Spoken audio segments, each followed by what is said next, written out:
ये पोस्ट देखिए जिसमें लिखा है इस औरत की जांच होनी चाहिए। हो सकता है इसने शूटर्स को हायर किया हो और मौका मिलते ही। इसके आगे के शब्द हम नहीं पढ़ सकते। और फिर एक दूसरा पोस्ट है जिसमें कोई शख्स पहलगाम हमले के लिए पाकिस्तान और लश्कर का शुक्रिया अदा कर रहा है। साथ ही वो कह रहा अगर आरएसएस, बीजेपी, बजरंग दल और मीडिया को टारगेट किया जाए तो उसे खुशी होगी।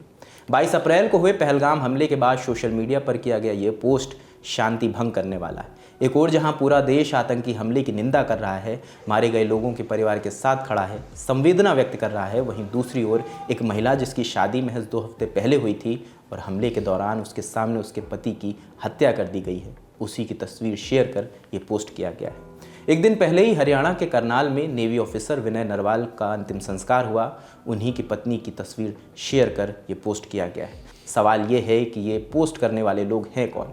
इस पोस्ट को लेकर उनकी मंशा क्या है? क्या इस पर कोई पुलिसिया कार्रवाई हुई है या नहीं?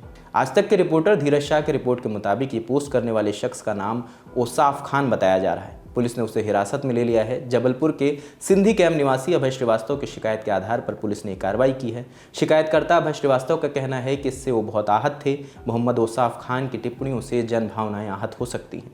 पुलिस का कहना है इस पोस्ट के कारण लोगों में नाराजगी है। वहीं इस घटना के बाद जबलपुर के एसपी संपत उपाध्याय और एडिशनल एसपी आनंद कलागदी ने सोशल मीडिया सेल को इस घटना पर आने वाली प्रतिक्रियाओं पर नजर रखने के निर्देश दिए।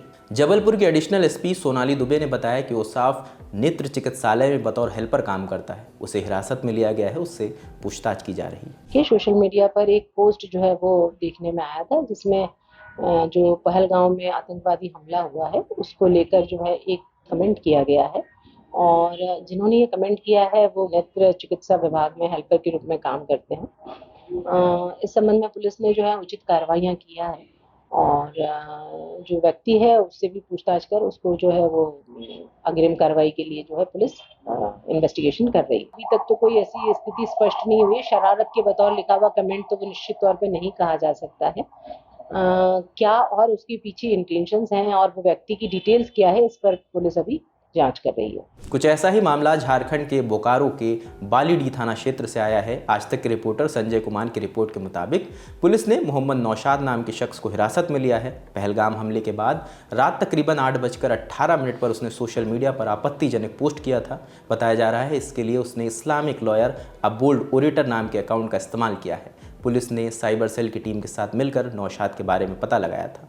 नौशाद पोस्ट में हमले के लिए पाकिस्तान और लश्कर तैयबा को शुक्रिया कह रहा है। साथ ही कह रहा खुशी होगी अगर आरएसएस, बीजेपी, बजरंग दल और मीडिया को टारगेट किया जाए। मीडिया रिपोर्ट्स के मुताबिक पुलिस ने उसके खिलाफ थाने में देशद्रोह का मामला दर्ज किया है। झारखंड एटीएस की 2 सदस्यीय टीम भी थाने पहुंची है।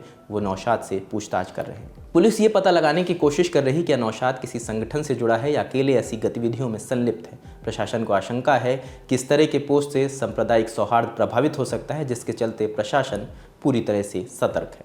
पहलगाम हमले के बाद केंद्र सरकार ने कड़ा रुख इख्तियार किया है। 23 अप्रैल को देर शाम प्रधानमंत्री नरेंद्र मोदी के नेतृत्व में हाई लेवल मीटिंग हुई। सरकार एक्शन लेने की तैयारी कर रही है। गृह मंत्री अमित शाह भी कश्मीर पहुंचे थे। अब तक मिली जानकारी के मुताबिक पहलगाम हमले में 28 लोगों के मारे जाने की खबर है। चलते चलते एक ज़रूरी बात, भारतीय संविधान में अभिव्यक्ति की आज़ादी यानी freedom of speech and expression एक मौलिक अधिकार है, जिसे अनुच्छेद 19(1)(a) के तहत परिभाषित किया गया है। इसका मतलब है हर नागरिक को अपनी बात कहने, विचार प्रकट करने, अभिप्रेरणा देने या जानकारी साझा करने का अधिकार है, चाहे वो लिखित रूप में हो, मौखिक रूप में हो, तस्वीरें हों, फिल्में हों या कला या किसी और माध्यम से। लेकिन ये अधिकार पूर्ण नहीं है। संविधान का अनुच्छेद 19(2) कुछ तार्किक प्रतिबंध की अनुमति देता है ताकि ये अधिकार सार्वजनिक व्यवस्था या किसी की गरिमा को नुकसान न पहुंचाए, सांप्रदायिक सौहार्द ना बिगाड़े। कुल मिलाकर अभिव्यक्ति की आज़ादी सबको है, लेकिन इसका मतलब ये नहीं कि आप अपने जहरीले शब्दों से समाज में जहर घोलने लगें। इस आज़ादी का मतलब ये नहीं कि आप शहीदों के परिवारों का अपमान करें। साथ ही यहाँ सवाल मानवीय संवेदना का भी है। क्या हम इतने बंजर हो चुके हैं कि किसी के मरने पर भी हमारे भीतर का कोई इंसान नहीं बचता? जवाब हम आप पर छोड़ते हैं। कैमरे के पीछे रमन है, मेरा नाम रजत है। देखते द ललन टॉप। शुक्रिया।